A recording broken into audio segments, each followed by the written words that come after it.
Hi guys, magandang hapon. Hi Kaisi, sama natin ngayon si Ma'am Melka. Hello po. Hello po. Hello po. City driving, konting traffic. Pabalik na po kami ng Muntinlupa ni Ma'am. Actually galing din naman kami ng Muntinlupa eh. Pabalik lang po kami ng school. Dito na po kami sa intersection. Bagal po ma'am, paunahin natin sila. Pag intersection po, slow down po tayo, dahan-dahan. And likutan natin konti yung mata natin. Baka mamaya may biglang tumawid eh. Bagal po tayo. Mga paalala lang po yan, para hindi po tayo nagkakamali.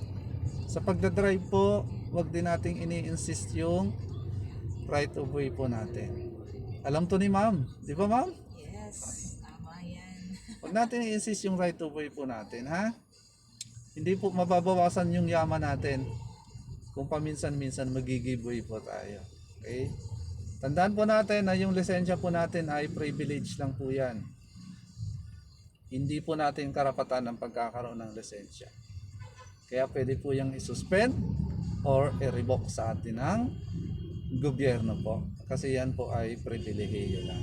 Okay? Siyempre dumaan po kami ni ma'am dito sa may school zone. Dahan-dahan din po tayo. Tuloy-tuloy naman po, wala na masyadong traffic. Pabalik na po kami. Dito na kami sa may bandang Tunasan. Tuloy lang po ma'am. Magandang hapon mga ka-easy. Medyo maganda po yung panahon natin. Kumusta ba yung mga nilaban nyo? Natuyo na ba? O yung nilabang ko ma'am, natuyo na kanina, tanghali. May nakapaglabas na sir. May tagala ba ma'am eh. Yun lang mga ka-easy. Magandang hapon po. Ingat tayo lahat sa pagdadrive.